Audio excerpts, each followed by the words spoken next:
नमस्कार दोस्तों, मेरा नाम है सागर चौधरी और आज का टॉपिक है क्या वाकई शेयर बाजार सट्टा बाजार है। नहीं, ऐसा नहीं है। शेयर बाजार सट्टा बाजार नहीं है।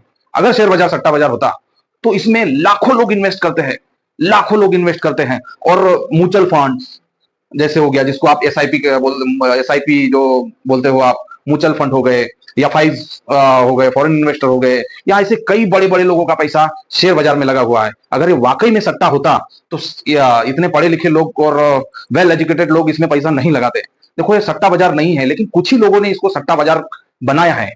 इसमें शेयर बाजार वो है कि ये इन्वेस्टमेंट करने का एकमात्र सही सही जगह है। इन्वेस्टमेंट करने का एकमात्र सही जगह है। देखो, आप मैं हम लोग काम पे जाते हैं, हम लोग काम करते हैं तो पैसा कमाते हैं।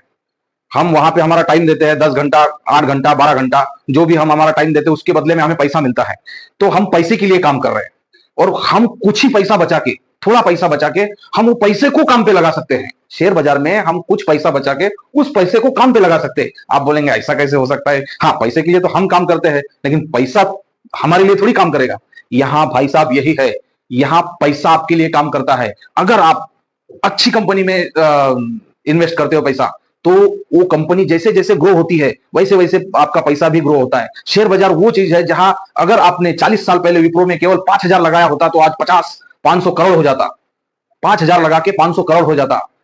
तो इतना रिटर्न अगर हम जॉब करते हैं, हम जॉब करते हैं तो हमारी 7 पीढ़ी निकल जाएगी 500 करोड़ कमाने में। यहाँ 40 साल में केवल जिसने भी 5,000 लगाया होगा, 5,000 10,000 लगाया होगा, तो उसका तो 700-800 करोड़ बन गया है। विप्रो, आप यूट्यूब पे ऐसी कई स्टोरी है, आप देख लो। ऐसा आपको ऐसा वो लगे तो इन्वेस्टमेंट पावर ऑफ कंपाउंडिंग होता है। इसमें जो एसआईपी होती है उसमें पावर ऑफ कंपाउंडिंग होता है। और इन्वेस्टमेंट क्या होती है, जिसमें आप जैसी जैसी कंपनी बढ़ती है, देखो स्मॉल कैप मार्केट, देखो 3 हिस्सों में बटा हुआ है। मार्केट 3 हिस्सों में बटा हुआ है। स्मॉल कैप जो उसकी अर्ली स्टेज होती है, जो बच्चा रहता है, स्मॉल कैप बच्चा रहता है। हम जो इन्वेस्टमेंट करते हैं ना, वो छोटा बच्चे में। फिर जो मिड कैप आती है तो वो थोड़ा जवान होता है। मिड कैप आती है तो थोड़ा जवान होता है, मतलब वो थोड़ी और बड़ी हो जाती है कंपनी।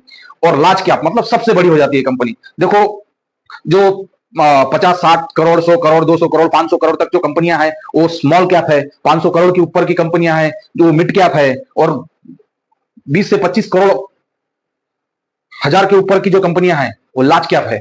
देखो, इसमें स्मॉल कैप, मिड कैप और लार्ज कैप का आपको मालूम हो गया। हमें इन्वेस्ट अगर करना है तो स्मॉल कैप में।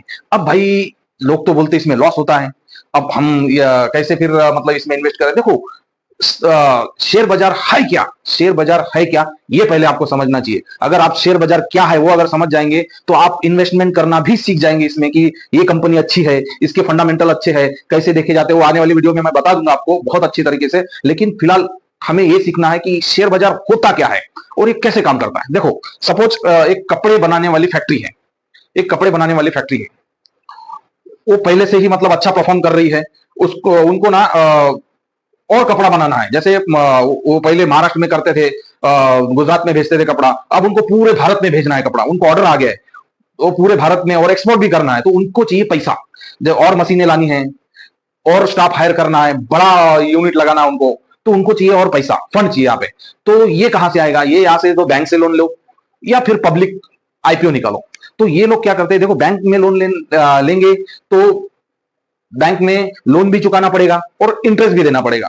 इससे अच्छा ये लोग पब्लिक के पास जाते हैं कि आप, मेरी कंपनी ऐसी ऐसी है, ये मेरी कंपनी की बैलेंस शीट है, ये मेरा रेवेन्यू है, ये मेरा नेट प्रॉफिट है, और ये मेरे ऊपर इतना कर्जा है। पहले वो प्राइवेट लिमिटेड रहती है, फिर जैसे पब्लिश हो जाती है तो फिर लिमिटेड हो जाती है। तो वो आईपीओ निकालती है, तो वो पब्लिक के पास जाती है और पब्लिक को बोलती है आओ हमारे कंपनी में इन्वेस्ट करो और हमारे कंपनी का हिस्सा बनो। मतलब देखो, 50% कंपनी एटलीस्ट प्रमोटर के पास होनी चाहिए। 50% कंपनी अगर प्रमोटर के पास है तो वो स्टॉक कहीं ना कहीं अच्छा है और उसको अपने कंपनी पे भरोसा है। देखो, जिस भी कंपनी पे खुद के भरोसा रहता है वो स्टॉक कहीं ना कहीं थोड़ा सा, बाकी भी उसके सब बैलेंस शीट देखना पड़ता है, लेकिन एक आपको मोटा मोटी हिसाब यहां बता रहा हूं।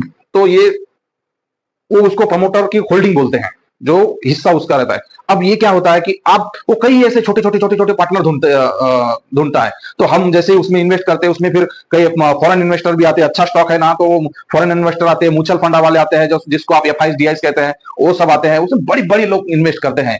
देखो, कोई भी कंपनी पहले छोटी ही रहती है, फिर वो बड़ी बड़ी हो जाती है। जैसी वो बड़ी बड़ी हो जाएगी वैसे वैसे आपका पैसा भी यहाँ ग्रो हो जाएगा, वैसा पैसा भी आपका बढ़ते बढ़ते बढ़ते बढ़ते जाएगा। तो इसको बोलते हैं इन्वेस्टमेंट। अब यहां आप बोलेंगे कि हमारा लॉस कहां होता है, अरे इसमें लॉस भी तो होता है। तो ये लॉस क्यों होता है, यहां तक तो ठीक है, ये सट्टा बाजार नहीं है, हम उस कंपनी के पार्टनर बन जाएंगे, वो कंपनी अगर ग्रो करेगी तो हमारा भी पैसा ग्रो करेगा, हमारा भी पैसा बढ़ेगा।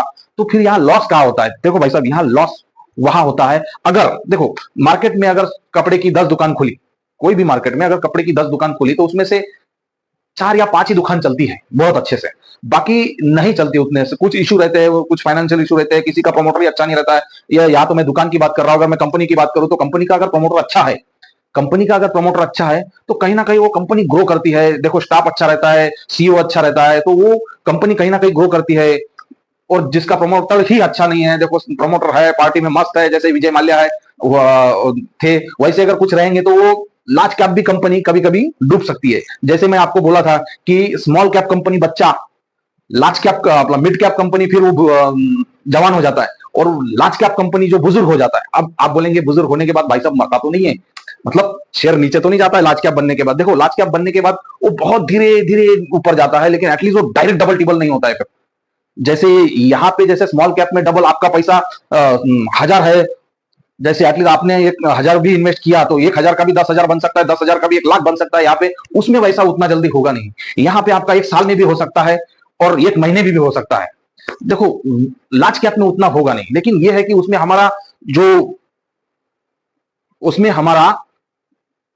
रिस्क जो है वो एकदम मिनिमाइज हो जाता है, एकदम मतलब रिस्क रहता ही नहीं है लार्ज कैप में ज्यादा करके।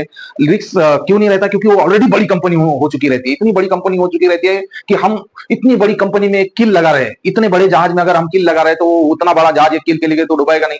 तो वैसे ही वो बड़ी कंपनी में इन्वेस्ट करना सेफ होता है, लेकिन उसमें इन्वेस्ट करने से भी अच्छा अगर उसमें आप ट्रेडिंग करो तो और भी अच्छा होता है। उसमें ट्रेडिंग करा जाता है और इन्वेस्ट जो है स्मॉल कैप मिड कैप में करा जाता है, जो हम अगली वीडियो में देखेंगे। अब इसमें लॉस क्यों होता है? जैसे कि मैं आपको बोला हूं कि इसमें लॉस ये होता है कि हमको ना बैलेंस शीट अच्छे से पढ़नी अगर नहीं आई, और जैसे कि मैं आपको बोला कि 10 कंपनियों में से 4 या 5 कंपनी नहीं चल पाती है। जैसे कि स्टार्टअप, अभी भी तो स्टार्टअप जो 80% स्टार्टअप तो फेल ही हो रहा है अभी तो, लेकिन जो पहली जो जूनी भी कंपनियां, जो अच्छी अच्छी कंपनियां, जो 20-30% अच्छी अच्छी कंपनियां हैं, वो हम कैसे इसमें ढूंढे? देखो अच्छी, देखो सब खराब नहीं है इसके अंदर। अगर इसको आपने थोड़ी भी इसमें अच्छी कंपनी आपको ढूंढना आ जाए, अगर आपने इसमें अच्छी कंपनी ढूंढ ली और इसमें इन्वेस्ट कर लिया तो आपका पैसा ना जाने कितना हो जाएगा। हम जिंदगी में भी नहीं कमा पाएंगे, अगर हम जॉब कर रहे हैं तो हम जिंदगी में उतना पैसा नहीं कमा पाएंगे जितना ये करके देगा। देखो वॉरेन बफेट साहब ने भी कहा है कि हम अगर पैसे के लिए काम कर रहे हैं तो हम जिंदगी में अमीर नहीं बन सकते, लेकिन हम अगर पैसा काम पे लगाते हैं तो हम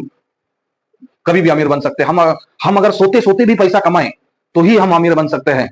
देखो ये जो बड़े बड़े इन्वेस्टर है, जैसे राकेश झुनझुनवाला है, वॉरेन बफेट है, तो ये ऐसे ही इतने बड़े पैसे वाले नहीं बने। इसमें चाहिए पेशेंस और थोड़ा एनालिसिस करना, मतलब बैलेंस शीट पढ़ना का थोड़ा नॉलेज। देखो इसमें कोई, मैं आने वाली वीडियो में ऐसा आसान तरीके से बताऊंगा कि आप इजी समझ जाएंगे कि कैसे क्या, और कोई ऐसी मतलब ज्यादा माथापच्ची नहीं है कि इसमें कोई बहुत ज्यादा कुछ देखने का रहता है।